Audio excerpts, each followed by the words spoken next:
ఈరోజు దేవుని వాక్యము మనతో చూటుగా మాట్లాడబోతుంది. సామెతల గ్రంథం మీరు చాలా పర్యాయమాలు ఈ వాక్యాన్ని వినే ఉంటారు. కానీ ఈరోజు మనందరం తెలుసుకోవాల్సినటువంటి విషయం. సామెతల గ్రంథం 8వ అధ్యాయము 17వ వాక్యంలో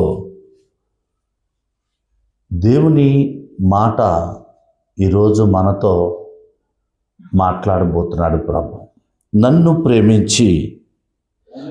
ప్రేమించిన వారిని నేను ప్రేమించుచున్నాను, నన్ను జాగ్రత్తగా ఎతుకు వారిని నేను కనుగొంటాను. ఆయన కనుగొంటాడు మనల్ని, మనం కూడా ఆయన్ని కనుగొంటాం.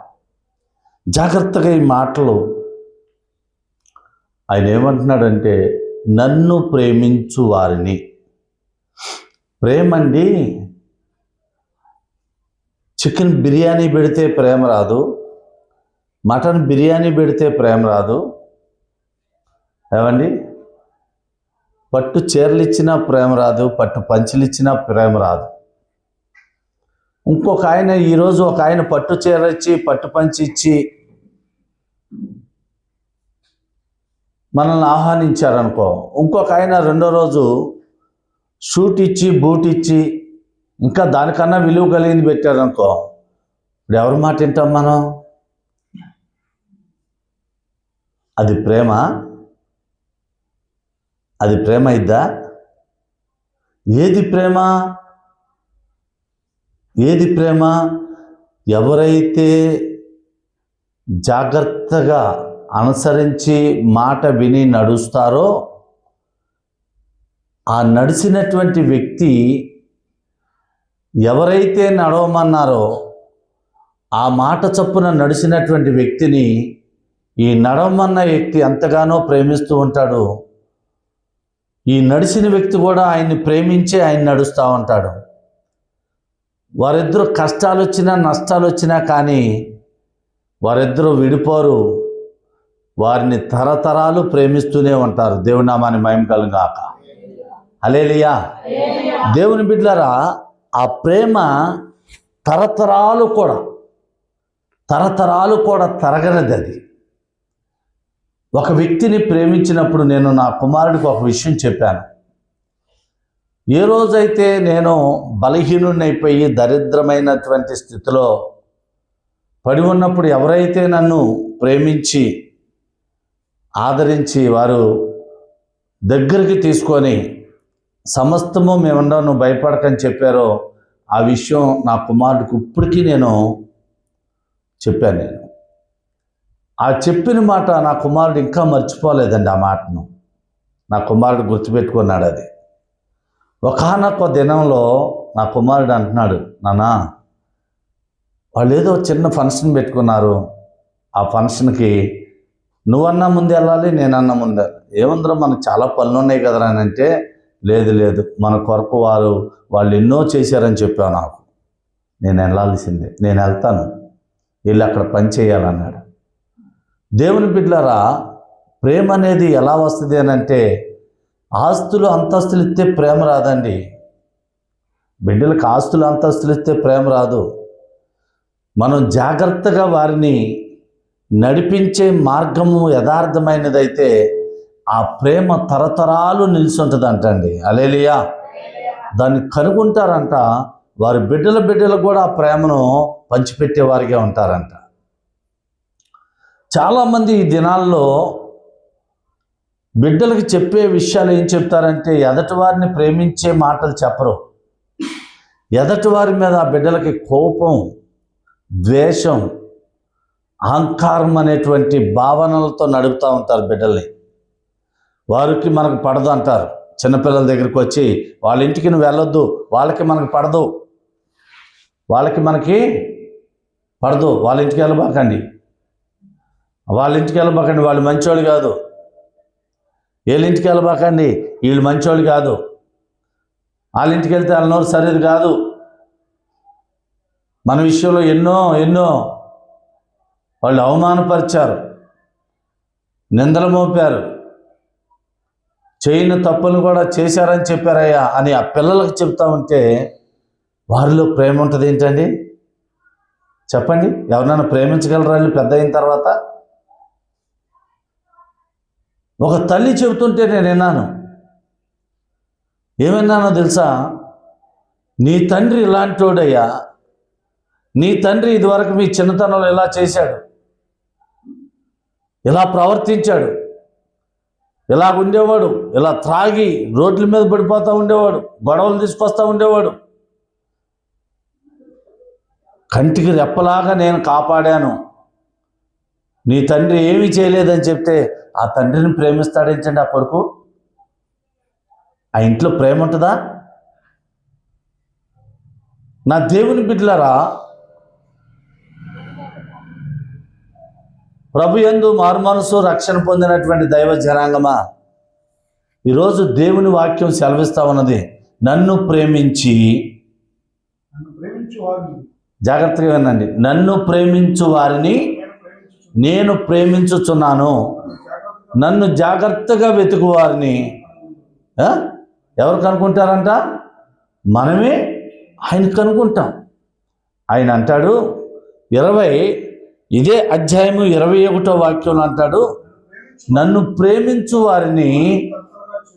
దేవుని బిడ్డలారా, జాగ్రత్తగా వినండి, ఈ లోకంలో ఉన్న వాటిని కాదు మనం ప్రేమించేది. ఈ రోజున క్రైస్తవులు దేవుణ్ణి ప్రేమించినట్లుగా జాగ్రత్తగా వెతికినట్లుగా కనపడుతున్నారు, కానీ నువ్వు నిజంగా జాగ్రత్తగా వెతికినట్లయితే నువ్వు ఆయన కనుక్కుంటావు అంతే. హల్లెలూయా. ఆయన నువ్వు కనుక్కుంటావు. ఆయన కనుక్కున్నావు అనుకో, నువ్వు పిలిస్తే ఆయన నీ ఇంటికి వస్తాడు. అందుకే ఆయన అంటున్నాడు, నన్ను ప్రేమించిన వారిని ఆస్తికర్తలుగా చేయదును, వారి నిధులన్నిటినీ నింపుతాడు అంటాడు. హల్లెలూయా. ఆస్తికర్తలుగా కాకుండా వారి నిధులు, వారి కొట్లు, వారు చేసే ప్రతి పని. నిజంగా దేవుని బిడ్డలారా, యేసు ప్రభుని ఎరగక క్రితం ఈ సామెతల గ్రంథం నేను దైవజనులు నాకు చెప్పారు, సామెతల గ్రంథం చదువన్నా అని. ఈ సామెతల గ్రంథం 8వ అధ్యాయము ఈ 17, 21 వాక్యం ఎక్కువగా చదువుతూ ఉండేవాడిని నేను. ఆయన ఏమంటున్నాడో తెలుసా? నన్ను ప్రేమించు వారిని ఆస్తికర్తలుగా చేయదును, వారి నిధులన్నీ నింపుతాను. నేను యేసుక్రీస్తు ప్రభువారిని తెలుసుకో క్రితం నామకార్థమైనటువంటి భక్తి చేసే ఆ పరిస్థితుల్లో నా జేబులో ఎన్ని డబ్బులు ఉన్నా కానీ ఖాళీ అయిపోతూ ఉండేవి.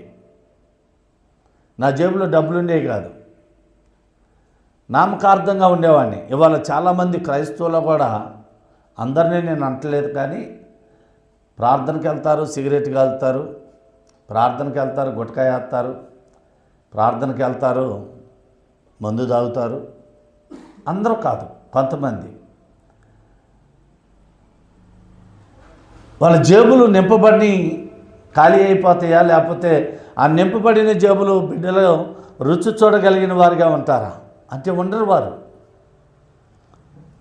అలాంటి అలవాట్లు కలిగిన వారు ఎన్ని డబ్బులు పెట్టుకున్నా, దేవుడు ఎంత ఆశీర్వదించినా కానీ, వారిని ఎంత దీవించినా కానీ, వారి నోటి మాటలను బట్టి, వారి ప్రవర్తనను బట్టి, వారి నడవడికను బట్టి పోగొట్టుకునేవారిగా ఉంటారు, ఖాళీ అయిపోయేవారిగా ఉంటారు, కానీ ధననిధిని సంపాదించుకొని నింపుకునేవారిగా ఉండరు వారు.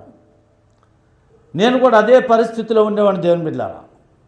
నేను కూడా అదే పరిస్థితిలో ఉండేవాడిని. ఎలాంటి పరిస్థితిలో ఉండేవాడిని అంటే, దేవుడిని ఎరగక్రితం నామకార్థంగా జీవించేటువంటి పరిస్థితుల్లో ఉన్నప్పుడు నా జేబులో ఎన్ని డబ్బులు పెట్టుకొని నేను బయటికి వెళ్తే మళ్ళీ తిరిగి వచ్చేటప్పటికి రూపాయి కూడా ఉండేది కాదు. మళ్ళీ తెల్లారి ఉదయం అయ్యేటప్పటికి మళ్ళీ ఎత్తుకోవడం జరిగేది. ఏ రోజైతే ప్రభు మాటను నమ్మటం, నమ్మిక కలిగి ప్రార్థన చేయటం, ఆయన చేస్తాడు అనేటువంటి మాట మనం వినటం, నేను వినటం, విని అనుసరించి నడవటం, మంచి మార్గాన్ని వెనుకోవడం, ఆ వ్యసనాలన్నిటిని వదిలిపెట్టుకోవడం, ఆ అపిత్తనంతటిని పోగొట్టుకోవడం, ఆయన రక్తంలో కడగబడిన తర్వాత దేవుని బిడ్డలారా, నేను ఎక్కడికి వెళ్ళినా కానీ నా జేబులో ఇంతవరకు ఎన్నడూ కూడా ఏది కూడా తరగలేదు. ఎప్పుడు మెండుగానే ఉన్నాయి. ఒకవేళ లేకపోయినా కానీ ఎదటివారు అనేవారు, ఆయనకి ఏంటండి, ఆయన పర్వాలేదు, దేవుడు బహుగా దీవించాడు. హల్లెలూయా. నీ దగ్గర లేకపోయినా దేవుడు వాళ్ళని బహుగా దీవించారని అన్ని జనులు చెప్పుకుంటూ ఉండేవారు. ఈరోజు దేవుని వాక్యం వింటున్న దైవ జనగమా, నన్ను ప్రేమించు వారిని ఆస్తికర్తలుగా చేయదును, వారి నిధులన్నీ నింపుతాడంట. వారు ఏది చేస్తే అది. వ్యవసాయం చేస్తున్నావా, నీ కొట్లు నింపబడతాయి. వ్యాపారం చేస్తున్నావా, నువ్వెక్కడ నిలబడి వ్యాపారం చేస్తున్నావో అక్కడ వర్ధిల్లుతావు అంతే. నువ్వే పని చేసినా కానీ, ఇది నా మాట కాదండి, దేవుడి మాట ఇది. నువ్వే పని చేసినా కానీ ఎవరిని ప్రేమించాలి? ఎవరిని ప్రేమించి నువ్వు ఆ పని చేస్తే, యేసు ప్రభువారు చెప్పినట్లుగా నువ్వు ఆయన్ని ప్రేమించి ఆయన ఉపదేశాలను అంగీకరించి నువ్వు ప్రార్థన చేసి ఆయన్ని జాగ్రత్తగా వెతికి నువ్వు కనుగొంటే, ఆ కనుగొన్నటువంటి వ్యక్తిని ఎందుకు కనుగొంటున్నావు నువ్వు? ఒక వ్యక్తి దగ్గరికి వెళ్ళాలి, ఆ వ్యక్తి మనకు సహాయం చేస్తాడని ఒక వ్యక్తి చెప్పాడు. చెప్పినప్పుడు మనకు దారి తెలియదు, ఆయన ఎక్కడుంటాడో మనకు తెలియదు. అయినప్పటికీ మనం వెళ్ళాల్సిందే. ఎంతగా జాగ్రత్తగా ఇది సందు అడిగిన వారిని అడుగుతూ వెళ్తూ ఉంటాం. ఒకానొక దినాన నేను నెల్లూరు ప్రాంతం వెళ్ళేటప్పుడు ఒక చోటకి వెళ్ళాలి దేవుని బిడ్డలారా. నాకు అడ్రస్ తెలియదు. ఇంచుమించు 10-12 సందులు తిరిగి వెళ్ళాను. చాలామందిని అడిగాను, ఏమండి పలానా అడ్రస్ ఎక్కడ అంటే చెప్తా ఉంటే అడుగుతా వెళ్ళాను. కరెక్ట్గా గమ్యాన్ని చేరాను దేవుని బిడ్డలారా. గమ్యాన్ని చేరిన తర్వాత వారిని కనుగొన్న తర్వాత గబగబా వారు బయటకు వచ్చి గబగబా నన్ను ప్రేమించి కౌగిలించుకొని తీసుకెళ్ళి మంచి భోజనం అది పెట్టి మంచిగా నన్ను చూసి పంపించారు దేవుని బిడ్డలారా. ఈరోజు నువ్వు నిజంగా దేవుడి మాటను ప్రేమించినట్లయితే, నిన్ను ఆస్తికర్తగా చేసి నీ కొట్లలో ఉన్నటువంటి నీ ఇంటిలో కానీ నువ్వేది అనుకుంటున్నావో దాన్ని నింపటానికి దేవుడు సిద్ధంగా ఉన్నాడు. హల్లెలూయా. నింపటానికి సిద్ధంగా ఉన్నాడు. ఒకవేళ నువ్వు వ్యాపారం చేస్తున్నావేమో, నీ వ్యాపారము చేస్తున్నావు కానీ రూపాయి కనపడట్లేదేమో, అక్కడికి రావట్లేదేమో. నా ప్రభువు చెప్పినట్లుగా నువ్వు ఈరోజు విన్నట్లయితే ఏం చేస్తాడంటే, ఆస్తికర్తలుగా చేయదును, వారి నిధులను నింపుతానన్నాడు. దేవుడి మాట వినాలండి, మనుషులు కాదు. మన మనుషుల మాటలు కాదు. నీ వ్యాపారం అభివృద్ధి చెందాలన్నా, నువ్వు దీవించబడాలన్నా, స్థిరమైనటువంటిది నువ్వు కలిగి ఉండాలన్నా దేవుడి మాట మాత్రమే నువ్వు వినాలి, మనుషుల మాటలు కాదు. మనుషుల మాటలు విన్నామా, నువ్వు మళ్ళీ పప్పులో కాలేసినట్లే. పప్పులో కాలేసినాడు స్టడీగా నిలబడతాడా చెప్పండి? ఎటొక్కటి జారిపోతూ ఉంటాడు, పడిపోతూ ఉంటాడు. ఇదే పరిస్థితి. దేవుని బిడ్డలారా, జాగ్రత్తగా వినండి. దేవుని వాక్యం సెలవిస్తూ ఉన్నది. మలాకీ గ్రంథం 3వ అధ్యాయము. మలాకీ గ్రంథం 3వ అధ్యాయం చూడండి దేవుని బిడ్డలారా. మలాకీ గ్రంథం 3వ అధ్యాయము 11వ వాక్యం చూడండి. 10 లాస్ట్ మాటలు నేను చదువుతాను, జాగ్రత్తగా వినండి. విస్తారంగా దీవెనలు కుమ్మరించెదను, సైన్యములకు అధిపతియగు యెహోవా సెలవిచ్చుచున్నాడు. మీ పంటను తినివేయి పురుగులను నేను గద్దించెదను, అవి మీ భూమి పంటను నాశనము చేయువు. మీ ద్రాక్ష చెట్లు అకాల ఫలములను రాలపక ఎండునని సైన్యములకు అధిపతియగు యెహోవా సెలవిచ్చుచున్నాడు. హల్లెలూయా. దేవుని బిడ్డలారా, ఈ మాటలు మనం జాగ్రత్తగా విని ప్రభు చెప్పినట్లుగా మనము వాక్యం విన్న తర్వాత మౌనంగా ఉండకుండా, నిద్రపోకుండా మనం ప్రార్థించి వాక్యానుసారంగా మనం జ్ఞానం చేసినట్లయితే తప్పకుండా దేవుడు అంటున్నాడు, నీకే కష్టం రాకుండా దేవుడు నువ్వు ఏది విత్తితే అది. ఇసాకు విత్తనం ఎత్తినప్పుడు నూరంతల పంటను కోసాడండి. దేవుని బిడ్డలారా, జాగ్రత్తగా వినండి. ఇసాకు విత్తనం ఎత్తినప్పుడు కన్నీటితో విత్తనం ఎత్తాడు, నూరంతల ప్రతిఫలాలు తెచ్చుకున్నాడు. ఈరోజు దేవుని మాట విని నువ్వు జాగ్రత్తగా అనుసరించి నడిచినట్లయితే దేవుడు ఈరోజు అంటున్నాడు, నీవు మీ పంటను తినివేయి పురుగులను అపవాదిని గద్దిస్తాడంట. నిన్ను పాడు చేయాలని, నీ కుటుంబాన్ని బలహీనపరచాలని, నీ బిడ్డల్ని బలహీనులుగా చేయాలని ఆలోచన కలిగుంటే అపవాదిని నువ్వు ప్రార్థన చేస్తుంటేనంట అపవాదిని గద్దిస్తే దేవుడు నీ పక్షాన ఉంటాడంట. హల్లెలూయా. సైన్యములకు అధిపతియగు యెహోవా సెలవిచ్చినట్లుగా నువ్వు చేసినట్లయితే తప్పకుండా దేవుడు నువ్వేది చేసినా 100% నువ్వు అభివృద్ధి చెందుతావే తప్ప, ఆశీర్దించబడతావే తప్ప, వర్ధిల్లుతావే తప్ప, నీ గర్భఫలము, నీ భూఫలము, నీ పశువుల మందలు, నీ దుక్కుడెద్దులు, నీ గొర్రెల మందలు, అనేకమైనవి నువ్వు చేసే వ్యాపారం కానీ, నీ చేతి పని కానీ, నువ్వు ఉద్యోగం కానీ వర్ధిల్లుద్దే తప్ప ఎక్కడ కూడా నా దేవుని బిడ్డలారా ఎత్తుకుపోయేదిగా ఉండదంట. ఈరోజు దేవుని వాక్యం వింటున్నటువంటి దైవ జనాంగమా, ఎవరిని ప్రేమించాలి, మనం ఎవరిని ఎతకాలి? చాలామంది ప్రయాసపడతారు, రేయింబగలు ప్రయాసపడతారు కానీ ప్రయోజనం లేదని చెబుతారు. ఒక ఆయన చెప్పాడు కొన్ని కరోనా టైంలో, ఏం చెప్పాడో తెలుసా? అయ్యా, తినక సంపాదించాను, ఈ వ్యాధి వచ్చిన తర్వాత ఒక్కసారి 15 లక్షలు నా ప్రాణం కొరకు ఖర్చు చేశాను అన్నాడు. సంపాదించింది అంతంట, ఆయన జీవితకాలం అంతా. అదంతా ఏమైపోయింది? దేవుని బిడ్డలారా, జాగ్రత్తగా వినండి.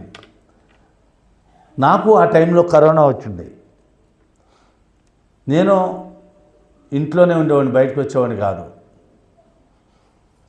ఆ టైంలో నన్ను అడిగాడు, మీకు కూడా 3.5 ఎంతో వచ్చింది కదా, ఏమైంది మీకు అని అన్నాడు. ఏం అవ్వలేదండి, ట్యాబ్లెట్లు ఇచ్చాడు, 4,800 రూపాయలు టెస్ట్లకు కానీ ట్యాబ్లెట్లు అయినాయి, తర్వాత చూద్దామన్నారు ఆయన. మాస్క్ పెట్టుకోండి, మాస్క్ పెట్టుకోకుండా బయటికి తిరగొద్దు అన్నాడు.